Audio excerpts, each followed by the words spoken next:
Dirt Farmer Jay here from dirtfarmerjay.com. We have a massive south wall on our home that gets a lot of summer and other seasonal sun.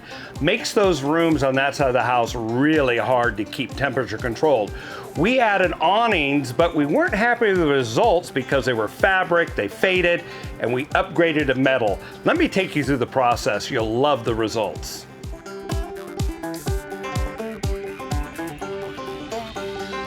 Hey, Dirt Farmer Jay here from dirtfarmerjay.com. Recently, we upgraded our old fabric-covered awnings to new metal-covered ones, and we love the results.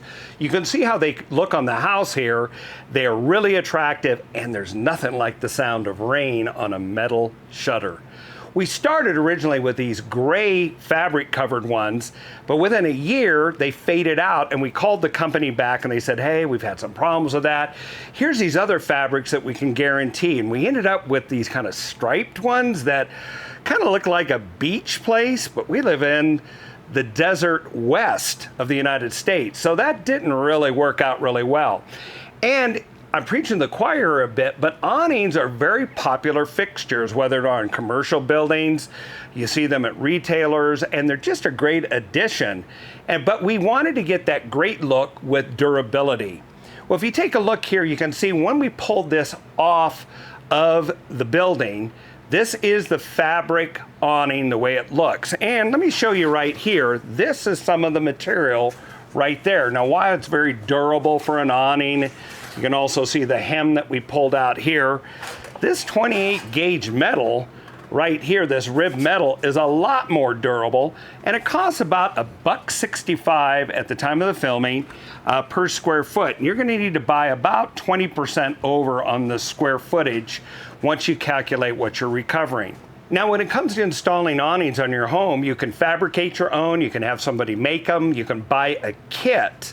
When you do so, there's some basic ratios. This video is not going to be a step-by-step with dimension drawings, but here's some rules of thumb. Number one, you want to cover about 2/5 of the top part of the window. Number two, the top slope should be about 45 degrees, and it should project out past the window at least 2 foot, sometimes deeper, to give adequate shading.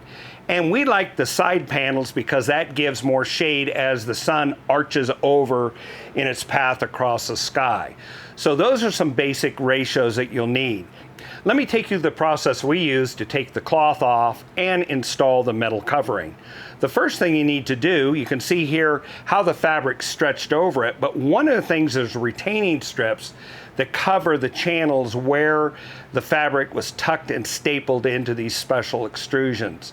So you can see here you need to pull those out, and they're on the top slopes and along the bottom edge for cosmetic reasons. So you'll have strips of fabric left over in the channels that need to be removed anywhere where they're going to interfere where the metal's going to overlay.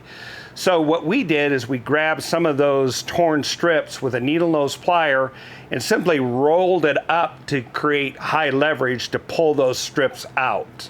When we began with the side panels, we wanted to make sure that everything was symmetrical, and so we took the distance of the ribs and the metal and centered it along the side, so you end up with this really nice appearance. Not everything spaced out and then a leftover on one side. We worked from the center out.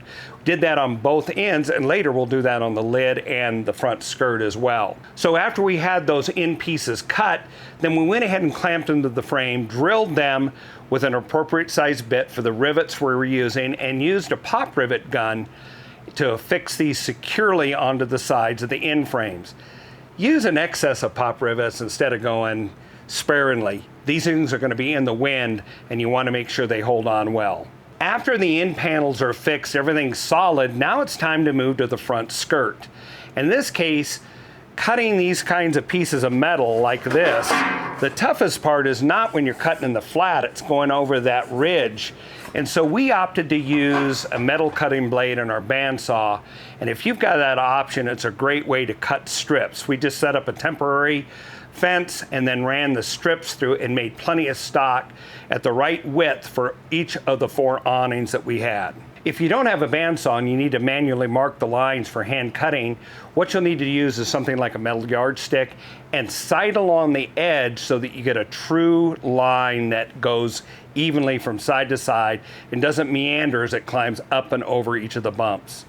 All right, now that you have those front skirt strips cut and ready to be affixed, you want to use the same approach you did on the side panels. That is, find the center of the width of the awning, mark that, and then find what's the best center to put the strips in. Is it one of the upward humps on here, one of these right here, or is it in the middle in the field where it needs to be centered?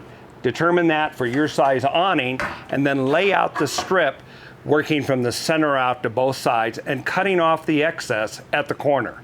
Once you determine the placement, the centering of the front skirt and have cut off the ends there, now it's time to affix it using pop rivets, drilling the holes, putting the pop rivets. Again, be generous.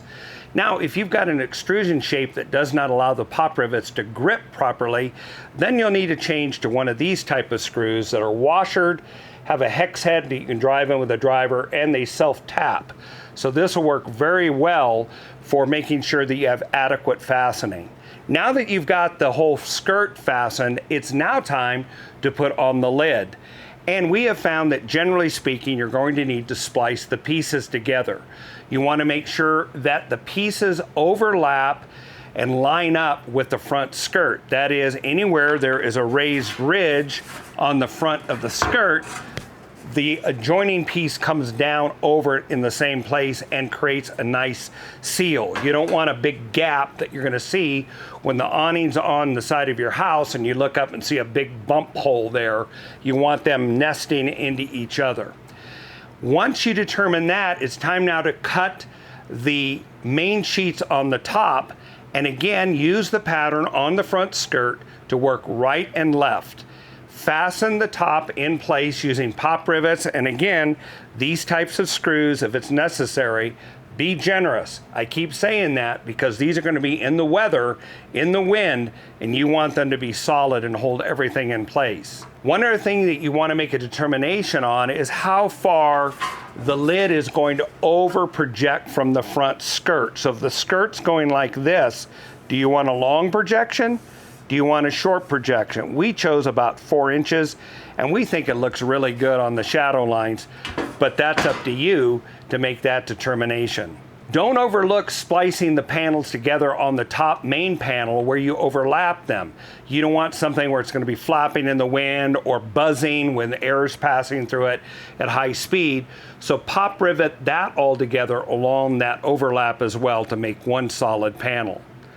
Now it's time to trim the overhang on the sides of the awning.